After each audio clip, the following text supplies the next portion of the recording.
नमस्कार। हमारे चैनल में आपका स्वागत है। मैं हूं रामचंद्र मौर्य।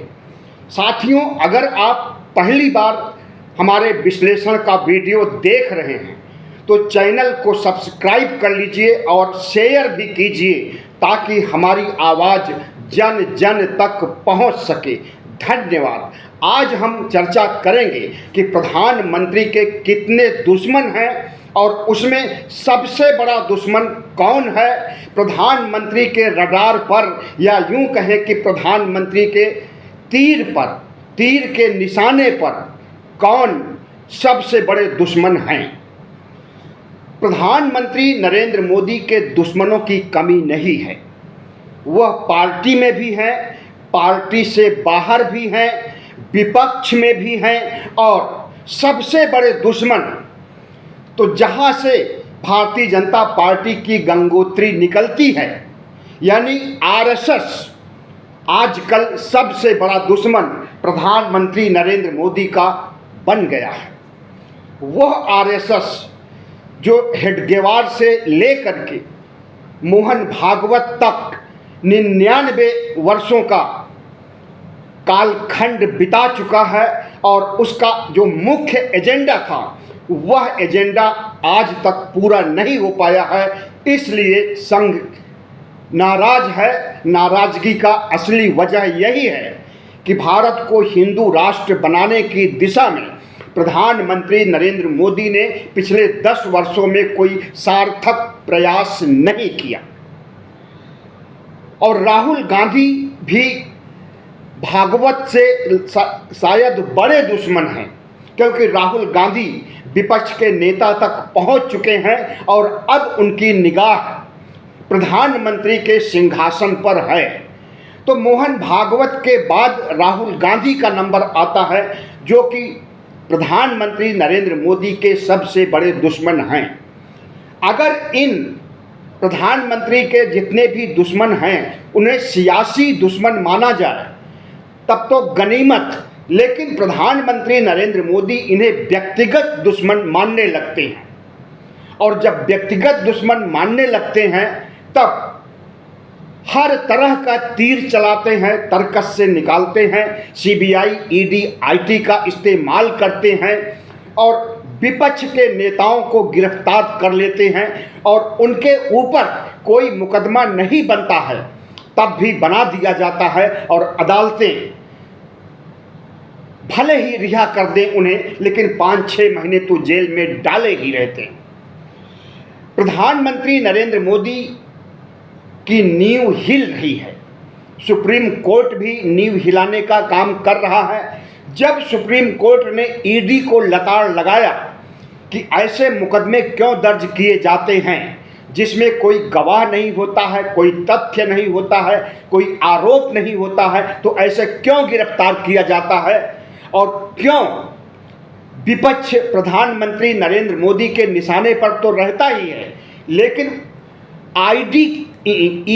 ईडी और सीबीआई के माध्यम से प्रधानमंत्री नरेंद्र मोदी जो निशाना साधते हैं, तो प्रधानमंत्री का नाम लिए बगैर अगर कोर्ट ईडी को लताड़ रहा है तो समझ लीजिए कि वह प्रधानमंत्री को लताड़ रहा है। और दूसरी तरफ संघ से तो घमासान छिड़ा ही है। संघ प्रमुख मोहन भागवत आए दिन नरेंद्र मोदी के खिलाफ बयान दे रहे हैं, और नरेंद्र मोदी के उन्हीं बयानों की लकीर बड़ी करके जनता के सामने पेश कर रहे हैं। और जिस तरह से नरेंद्र मोदी की लानत मलानत कर रहे हैं, ऐसा कभी नहीं हुआ था। कल्पक्कम केरल में बैठक हुई थी, समन्वय बैठक थी राष्ट्रीय स्तर की, और उसमें भारतीय जनता पार्टी और संघ के बीच जो विवाद है उसको सुलझाने के लिए वह बैठक बुलाई गई थी। लेकिन वहाँ पर तमाम विषयों पर चर्चा हुई, लेकिन भारतीय जनता पार्टी और आरएसएस के बीच जो विवाद हैं, भारतीय जनता पार्टी और आरएसएस के बीच जो भ्रांतियां हैं, भारतीय जनता पार्टी और आरएसएस का जो एजेंडा है और एजेंडा को जिस तरह से संघ लागू करवाना चाहता है, तो तमाम तरह के मतभेद उभर करके सामने आए और कल्पक्कम की बैठक निरर्थक साबित हुई। न तो बीजेपी के अध्यक्ष पद के लिए किसी प्रत्याशी की घोषणा संघ कर सका और न भारतीय जनता पार्टी कर सकी, और वह जेपी नड्डा उस बैठक में मौजूद थे जिन्होंने चुनाव के दौरान कहा था कि हमें आरएसएस की ज़रूरत नहीं है। अब भारतीय जनता पार्टी दुनिया की इतनी बड़ी पार्टी हो गई है और हर चुनाव जीतने में सक्षम हो गई है, तो उसे आरएसएस के प्रचारकों से चुनाव कराने की ज़रूरत, चुनाव जीतने की ज़रूरत नहीं है। तो यह बयान दरअसल शाह और मोदी का था, जो कि जेपी नड्डा के मुंह से बुलवाया गया। जेपी नड्डा की इतनी औकात नहीं है कि संघ प्रमुख के खिलाफ इतने बड़े बयान दे सकें और संघ से अपनी दूरी बनाते हुए संघ से दो दो हाथ करने की बात कहें। भले ही उन्होंने दो दो हाथ करने की बात नहीं की, लेकिन उनके कथन में इतना अहंकार और इतना वैमनस्य छिपा हुआ था कि सहज ही अनुमान लगाया जा सकता है कि भारतीय जनता पार्टी और आरएसएस के बीच क्या खिचड़ी पक रही है, और जो रिश्ते 2014 में आरएसएस और भारतीय जनता पार्टी के बीच थे, वह रिश्ते अब नहीं रह गए। संघ एक ऐसा संगठन है जिसके लगभग 35 संगठन हैं। आरएसएस के 35 संगठन हैं, उसमें से भारतीय जनता पार्टी सबसे बड़ा संगठन है, राजनीतिक संगठन इसे माना जाता है। और राजनीतिक संगठन का अध्यक्ष जब यह कहे कि उसे संघ की जरूरत नहीं है, तो लगता है कि संघ का दबाव या संघ का जो अधिकार और संघ का जो नियंत्रण भारतीय जनता पार्टी में था, उसे खत्म करने की बात जेपी नड्डा ने कह दी और भारतीय जनता पार्टी संघ से अपने को अलग कर लिया। उस समय तो मोहन भागवत तुरंत कोई बयान नहीं दिए और देना भी नहीं चाहिए था। तुरंत प्रतिकार अगर करते तो उसका गलत संदेश जाता पूरे देश में और यह माना जाता कि भारतीय जनता पार्टी और संघ के बीच जो दुश्मनी हो गई है, हार का वह भी एक कारण है। लेकिन चुनाव संपन्न होने के बाद जिस तरह से आरएसएस प्रमुख मोहन भागवत, इंद्रेश कुमार और तमाम आरएसएस के पदाधिकारी नरेंद्र मोदी के खिलाफ बयानबाजी कर रहे हैं और भारतीय जनता पार्टी को अपने नियंत्रण में लेने की बात कर रहे हैं, अपना अध्यक्ष बनाने की बात कर रहे हैं, तो भारतीय जनता पार्टी पर अपनी पकड़ बनाए रखने की कवायद संघ कर रहा है। और भारतीय जनता पार्टी के प्रमुख मोदी और शाह संघ की पकड़ के बाहर जाना चाहते हैं, नहीं चाहते हैं कि भारतीय जनता पार्टी पर किसी भी तरह का नियंत्रण या अधिकार आरएसएस प्रमुख मोहन भागवत का हो।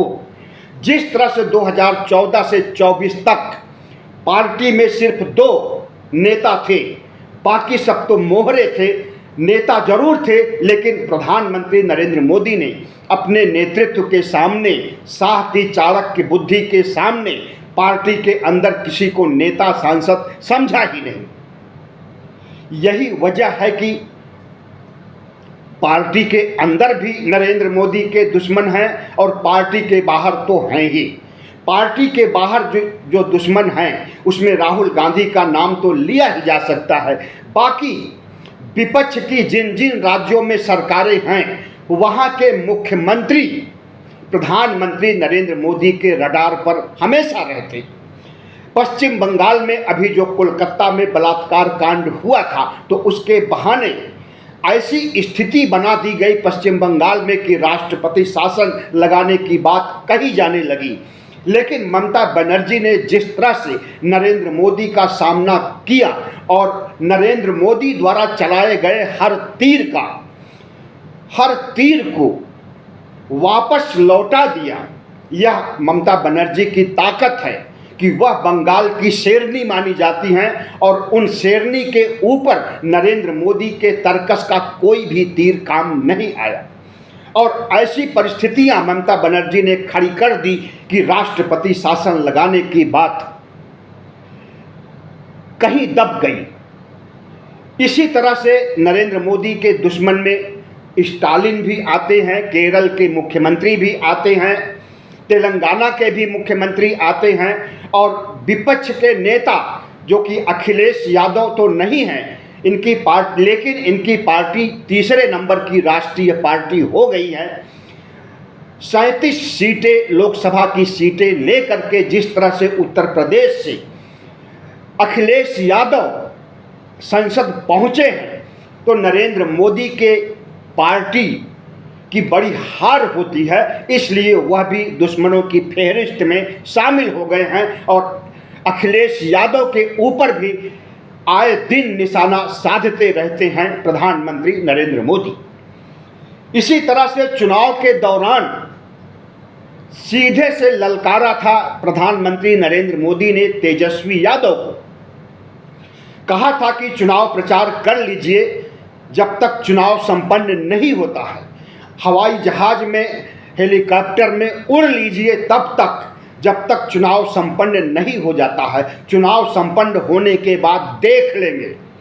मतलब वही ईडी और सीबीआई की धमकी दे रहे थे चुनाव के दौरान, क्योंकि बिहार में तेजस्वी यादव ने जिस तरह से रणनीति बना करके चुनाव लड़ा था, हालांकि उतनी अच्छी सफलता तो नहीं मिल सकी, लेकिन नरेंद्र मोदी उस समय बौखला गए थे। राहुल गांधी प्रधानमंत्री नरेंद्र मोदी के नंबर 1 दुश्मन है या नंबर 2 हैं? सबसे बड़ा दुश्मन राहुल गांधी को माना जाए या मोहन भागवत को? हमें लगता है कि दोनों बराबर के दुश्मन हैं। प्रधानमंत्री नरेंद्र मोदी के नंबर 1 दुश्मन राहुल गांधी भी हैं और मोहन भागवत भी हैं। जब हम कहते हैं कि पार्टी के अंदर प्रधानमंत्री के दुश्मनों की कमी नहीं है, तो सीधे से समझा जाना चाहिए कि पार्टी के अंदर सुब्रमण्यम स्वामी जिस तरह से पार्टी के खिलाफ आए दिन बयानबाजी करते हैं, नरेंद्र मोदी के खिलाफ बयानबाजी करते हैं, हालांकि उन्हें पार्टी से बाहर नहीं निकाला गया है और निकाला भी नहीं जा सकता है, क्योंकि वह भी संघ से जुड़े हुए हैं।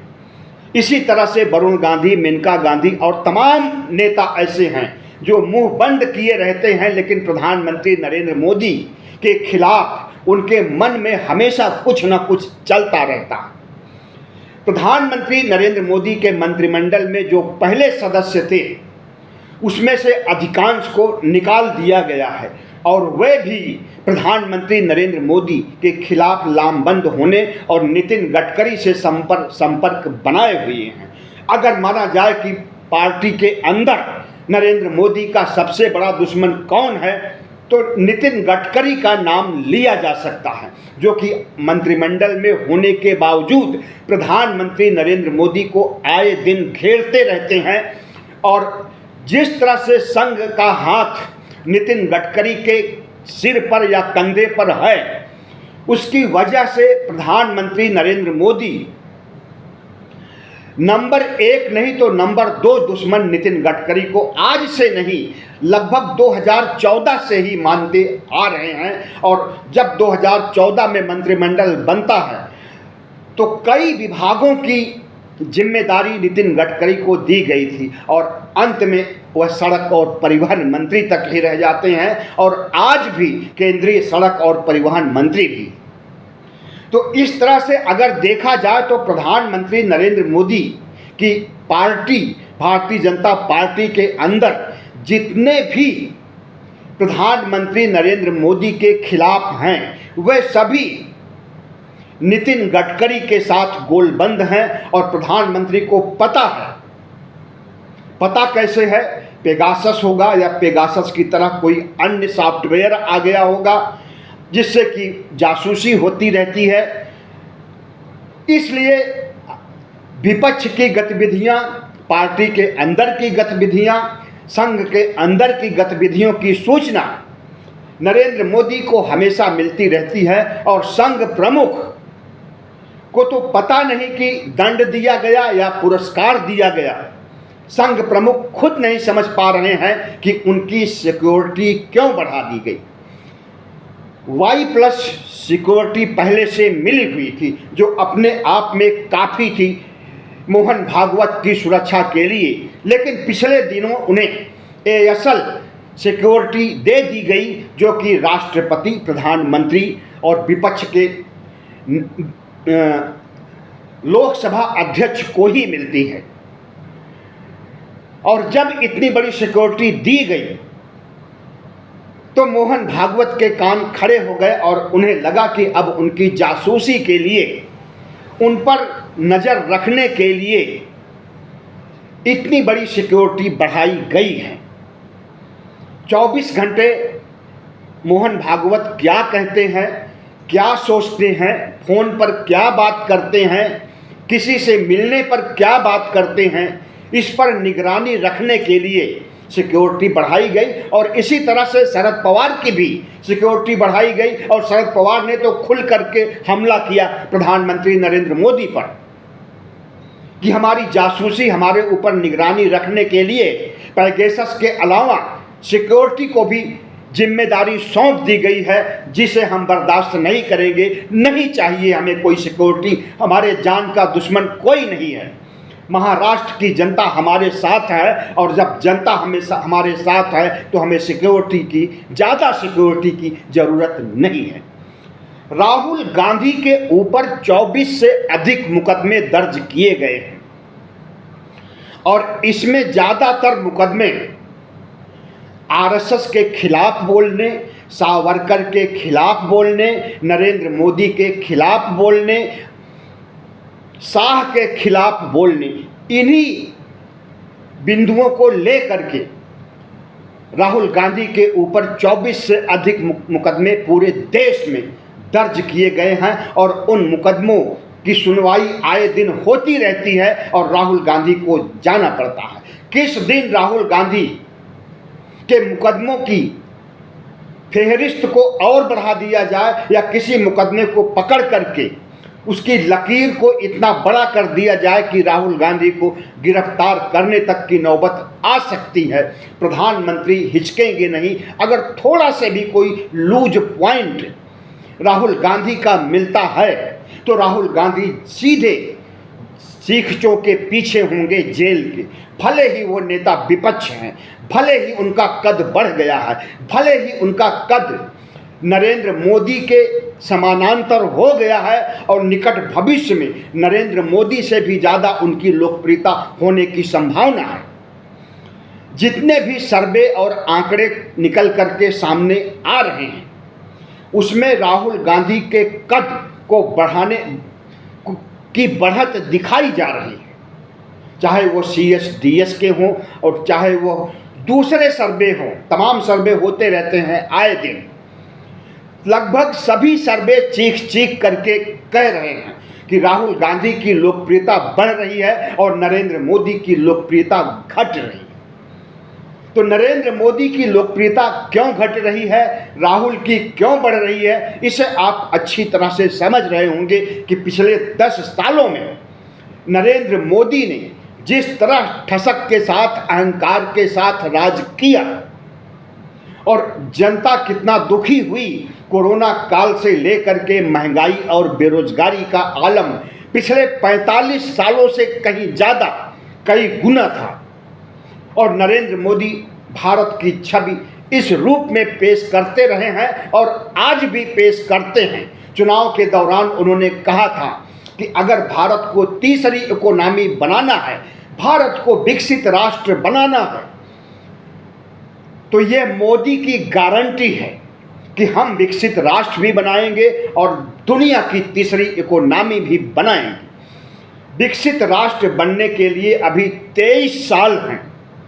तो प्रधानमंत्री नरेंद्र मोदी अब 15 लाख जैसे जुमलों का इस्तेमाल नहीं करते क्योंकि उसमें फंस जाते हैं। अब वह लॉन्ग टाइम की गारंटी देते हैं, उसे मोदी की गारंटी कहते हैं और उस लॉन्ग टाइम गारंटी का फायदा वर्तमान में उठाना चाहते हैं।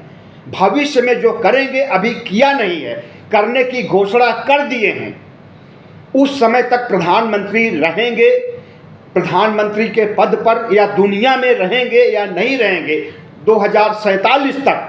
लेकिन 2047 में जब विकसित भारत बनेगा तो उस समय का फायदा आज उठाना चाहते हैं और राहुल गांधी को घेरते हुए राहुल गांधी पर निशाना साधते हैं। तीसरी इकोनॉमी बनाने की बात भी कहते हैं कि हमें 2024 का लोकसभा चुनाव जिता दीजिए, हम तीसरी इकोनॉमी 2029 तक बना देंगे, और पांचवी इकोनॉमी हम पहले ही बना चुके हैं। तो देश में जब पांचवी इकोनॉमी पर अभी भारत टिका हुआ है, दुनिया के सबसे बड़े देशों में आर्थिक मामले में सबसे ज़्यादा देशों में भारत अगर 5वें नंबर पर है, और यहाँ पर गरीबी बेरोजगारी के आंकड़े आसमान छू रहे हैं, तो ऐसे 5वें नंबर की अर्थव्यवस्था का क्या मतलब, जहाँ की जीडीपी पाकिस्तान और बांग्लादेश से भी कम हो, जहाँ पर खुशहाली का आंकड़ा जो आए दिन सर्वे होते रहते हैं, ऐसे तमाम अंतर्राष्ट्रीय संगठन हैं जो इंडेक्स जारी करते हैं, कभी खुशहाली के, कभी गरीबी के, कभी भुखमरी के आंकड़े जारी करते हैं, कभी मीडिया के आंकड़े जारी करते हैं, तो उसमें भारत फिसड्डी साबित होता है। और सबसे गए गुजरे देश अफ्रीकी देशों के बराबर भारत उन आंकड़ों में सामने दिखाई देता है, चाहे वो भुखमरी का आंकड़ा हो, चाहे वो खुशहाली का आंकड़ा हो, चाहे वह मीडिया के स्तर का आंकड़ा हो। हम सोमालिया और दक्षिण अफ्रीकी देशों के साथ जा टिकते हैं और हमारी इकोनॉमी 5वें नंबर पर है दुनिया में। तो ऐसी इकोनॉमी को हम क्या करेंगे जो इकोनॉमी हमें हमारे बेरोजगारों की फौज खड़ी करती जा रही है, जिस इकोनॉमी से हमारे देश में 80 करोड़ लोगों को जिंदा रहने के लिए 5 किलो राशन दिया जा रहा है। प्रधानमंत्री नरेंद्र मोदी भले ही झूठे आंकड़े पेश करें, लेकिन इस देश की जनता को विश्वास नहीं है। जमीनी हकीकत कुछ और है और प्रधानमंत्री नरेंद्र मोदी के आंकड़े कुछ और हैं। अभी पिछले दिनों प्रधानमंत्री नरेंद्र मोदी ने SBI state bank of India का हवाला देते हुए कहा था कि भारत में 8 करोड़ से ज़्यादा नौकरियां पिछले 3-4 साल में दी गई हैं। इन नौकरियों को आप रोजगार भी समझ सकते हैं कि रोजगार और नौकरियां 8 करोड़ से ज़्यादा दी गई है, लेकिन ज़मीनी स्तर पर 8 करोड़ नौकरियां किसको मिली हैं? बेरोजगारों को तो नहीं मिली हैं, फिर किसको मिली हैं? यह बात किसी के समझ में नहीं आ रहा है, और इसे 15 लाख वाले जुमले की तरह ही बेरोजगार भी ले रहे हैं और सियासी पार्टियां भी ले रही हैं। चुनाव के समय नरेंद्र मोदी ने कहा था कि 4 करोड़ लोगों को पक्का मकान उपलब्ध करा दिया गया है और 4 करोड़ लोगों को निकट भविष्य में चुनाव जीतने के बाद पक्का मकान दिया जाएगा। अब इस आंकड़े की भी असलियत जान लीजिए।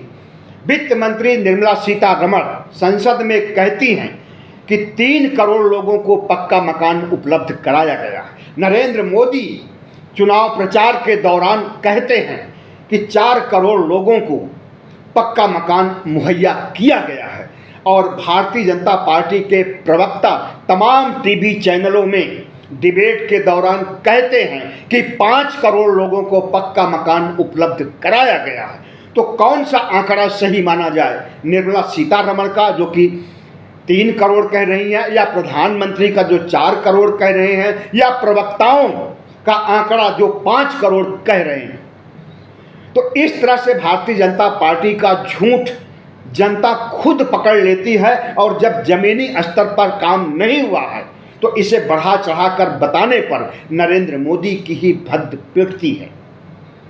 और राहुल गांधी हैं कि इसी तरह के मुद्दे उठाते हैं, लेकिन उनकी नज़र में जो सबसे बड़ा मुद्दा इस समय देश में राहुल गांधी लेकर के सामने आए हैं, और आज से नहीं, लोकसभा चुनाव के पहले से राहुल गांधी एक बड़ी लकीर खींच दिए हैं ओबीसी जनगणना और उनके हक अधिकार की। तो नरेंद्र मोदी के दुश्मन राहुल गांधी इसलिए भी हैं कि यह मुद्दा इनके हिंदुत्व के मुद्दे, राम मंदिर के मुद्दे को परास्त कर दिया है और ओबीसी जनगणना की बात इतनी मजबूती के साथ राहुल गांधी ने उठाया कि आरएसएस सरेंडर कर दिया और उसने मान लिया कि राष्ट्रीय स्तर पर ओबीसी की जनगणना होनी चाहिए और पिछड़ी, दबी, कुचली, वंचित ओबीसी की जातियों को शैक्षिक, सामाजिक स्थिति और उनकी आर्थिक स्थिति का आकलन होना चाहिए और उन्हें राष्ट्र की मुख्य धारा में जोड़ने के लिए आरक्षण मिलना चाहिए। तो राहुल गांधी की सबसे बड़ी जीत तो जनगणना शुरू होने के पहले ही हो गई है, लेकिन अभी प्रधानमंत्री नरेंद्र मोदी ने अपनी इच्छा जाहिर नहीं किया है कि राहुल गांधी विपक्ष के नेता की बात अगर नहीं मानते हैं तो क्या वह आरएसएस प्रमुख मोहन भागवत की बात को भी नहीं मानेंगे, जिन्होंने कि अपना फैसला सुना दिया है कि ओबीसी जनगणना होनी चाहिए और समाज में पिछड़े हुए लोगों को राष्ट्र की मुख्य धारा में लाने के लिए सार्थक प्रयास किया जाना चाहिए। याद कीजिए, कुछ महीनों पहले मोहन भागवत ने कहा था कि इन वंचित जातियों को 4000 साल तक वंचित रखा गया, गुलाम रखा गया, मजदूर रखा गया, शोषित बना करके रखा गया, इनके ऊपर अत्याचार किया गया है, तो इन्हें कम से कम 200 साल तक आरक्षण मिलना चाहिए। संघ प्रमुख इतना दयालु क्यों हो गए हैं?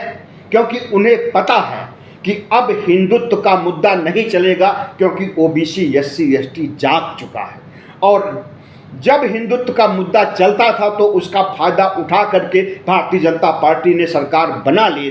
लेकिन अब हिंदुत्व का मुद्दा और हिंदू मुस्लिम ध्रुवीकरण का मुद्दा नहीं चलने वाला है, इसलिए राहुल गांधी जो लकीर खींच रहे हैं उससे बड़ी लकीर ओबीसी, एससी, एसटी के विकास के लिए मोहन भागवत और नरेंद्र मोदी को खींचनी पड़ेगी। यही वजह है कि प्रधानमंत्री नरेंद्र मोदी को डर है कि अब राहुल गांधी ने ओबीसी कार्ड की इतनी बड़ी लकीर खींच दी है जिससे कि नरेंद्र मोदी सत्ता में नहीं बने रह सकते हैं। लोकसभा चुनाव 2024 के दौरान इसका नुकसान भारतीय जनता पार्टी को हो भी चुका है और अंदेशा है कि अगर आरएसएस के फैसले को आरएसएस ने जिस तरह से कबूल कर लिया है कि ओबीसी की जनगणना होनी चाहिए, अगर नरेंद्र मोदी जनगणना नहीं करते हैं तो राहुल गांधी जो लकीर खींचे हैं उनका तो यहाँ तक कहना है कि अगर नरेंद्र मोदी जनगणना नहीं कराएंगे ओबीसी की तो जो अगला प्रधानमंत्री आएगा वह कराएगा और यह संदेश ओबीसी के निचले स्तर तक पहुंच चुका है। इस तरह से प्रधानमंत्री नरेंद्र मोदी के दुश्मनों की लिस्ट में राहुल गांधी नंबर 1 हैं, मोहन भागवत नंबर 1 हैं, बाकी विपक्ष के नेता हैं। अब इतने दुश्मनों में किस किस को धराशायी कर पाएंगे, किस किस पर निशाना साध करके उनका मुंह बंद कर पाएंगे, यह तो समय बताएगा। लेकिन इतना जरूर कहा जा सकता है कि नरेंद्र मोदी 2014 और 19 की तरह शक्तिशाली और ताकतवर नहीं रह गए हैं और अब इन्हें बैकफुट पर आना पड़ा है। और जिस तरह से राहुल गांधी रणनीतियां बना रहे हैं, नरेंद्र मोदी सत्ता में नहीं बचेंगे होने वाले मध्यावधि चुनाव या 2029 के चुनाव में। बहुत बहुत धन्यवाद। हमारे चैनल को सब्सक्राइब कीजिएगा, लाइक कीजिएगा और शेयर कीजिएगा।